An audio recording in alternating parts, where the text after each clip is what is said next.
আজি মই ৰৌ মাছৰ খুব ধুনীয়া বইল ৰেচিপি এটা আপোনালোকৰ আগলৈ লৈ আহিছোঁ। সকলোৱে সম্পূৰ্ণকৈ ৰেচিপিটো চাব বুলি আশা কৰিলোঁ আৰু গৰমত ই খাবলৈ বিৰাটেই সোৱাদ লগা হয়। আহকচোন মই কেনেদৰে বনালোঁ আপোনালোকৰ আগত দেখাওঁ। মই এইখিনি বনাবলৈ কাৰণে লৈছোঁ কচু, বিলাহী, আলু দুটা আৰু এটা স্কচ লৈ লৈছোঁ, বা স্কচ নহ'লে কোমোৰা বা জাতিলাও যিয়ে নহওক অকণমান দি দিব লাগে, খুব ভাল লাগে। আৰু মই ইয়াত দিবলৈ লোৱা বিলাহীকেইটা আৰু এটা পিঁয়াজ আৰু এটা নহৰু, 2-3টামান শুকান জলকীয়া, এইখিনি এনেদৰে মই পুৰি লৈছোঁ। এইখিনি মই এনেদৰে পুৰি লৈছোঁ আৰু পুৰি ল'লে মানে ইয়াৰ যিটো গোন্ধ আহে জোলখিনিত, বিৰাট টেষ্টি হয় জোলখিনি খাবলৈ। আৰু এইভাগে মই কচুখিনি স্কচ কেইটুকুৰামান আৰু আলু কেইটুকুৰামান এনেদৰে কাটি ল'লোঁ আৰু এইফালে মই খৰিচা লৈছোঁ। এতিয়া এইখিনি মই পুৰা হৈ গ'ল আৰু এইখিনি মই ধুনীয়াকৈ পিচি ল'ম, পাছত ঠাণ্ডা হ'লে পিচি ল'ম। আৰু এতিয়া মই কেৰাহী এখন পাতি দিছোঁ, ইয়াতে মই পানী দিছোঁ আৰু পানীখিনিতে মই দি দিছোঁ কচু, স্কচ আৰু আলু, আৰু এইখিনি এতিয়া মই বইল হ'বলৈ দিম।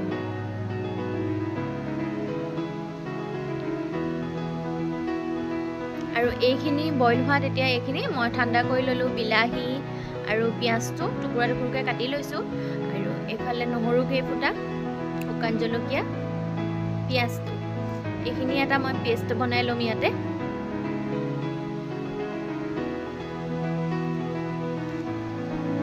এইখিনি এনেদৰে পিচি ল'লোঁ মই।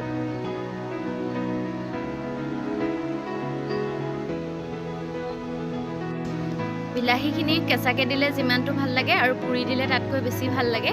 পুৰা গোন্ধটো আহি থাকে যে, বিৰাট ভাল লাগে। আৰু এইফালে মই এখন কেৰাহীত মাছ কেইপিচ অকণমান নিমখ দি সেকি ল'ম।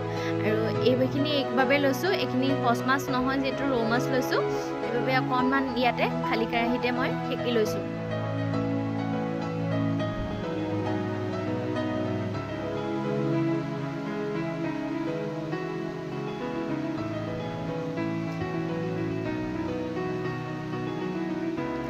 এইফালে দুইফালে মই ধুনীয়াকৈ সেকি ল'লোঁ আৰু এইখিনি এতিয়া উলিয়াই ল'ম।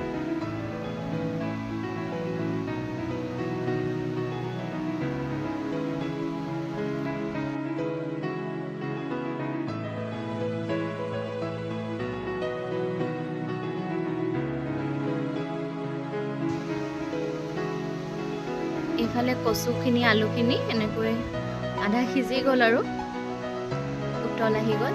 আৰু ইয়াতে মই সোৱাদ অনুসৰি নিমখ দিছোঁ। এই কচুখিনি ফাটি গৈছে, ভালদৰে সিজিছে। আৰু ইয়াতে মই এতিয়া পিচি লোৱা শুকান জলকীয়া, নহৰু, পিঁয়াজ, বিলাহীৰ পেষ্টটো ইয়াতে দি দিম।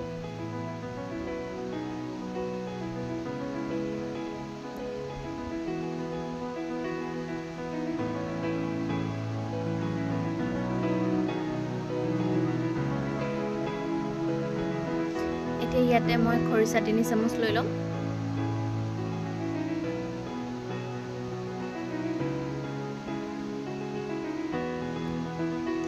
যোনে যিমানটো টেঙা ভাল পায়, মই অলপমান খৰিচা খাই খুব ভাল লাগে, সেইবাবে মই অলপমান বেছিকৈ দি দিছোঁ।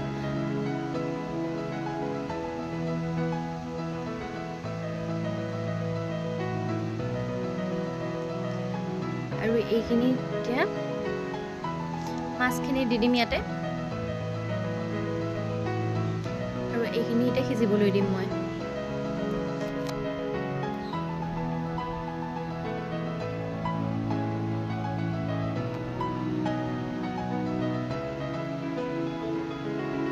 আৰু এইখিনি এতিয়া সিজি লোৱাত ইয়াতে মই আদা পাত দুখিলামানে আৰু মান ধনিয়া কেইখিলামানে এনেকৈ দি দিছোঁ।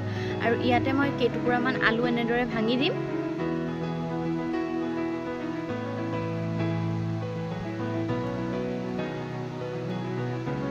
আৰু এইখিনি এতিয়া একদম পূৰা শুকাই যাবলৈ দিম জোলখিনি।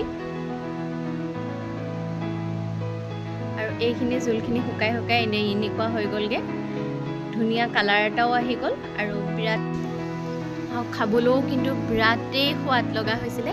আৰু আজি ভাত সাজত মই অকণমান আমৰ আচাৰ দি পেলাই এনেদৰে বইল মাছৰ ৰেচিপিটো, বিৰাট সোৱাদ লগা ভাত সাজ আছিল আজি।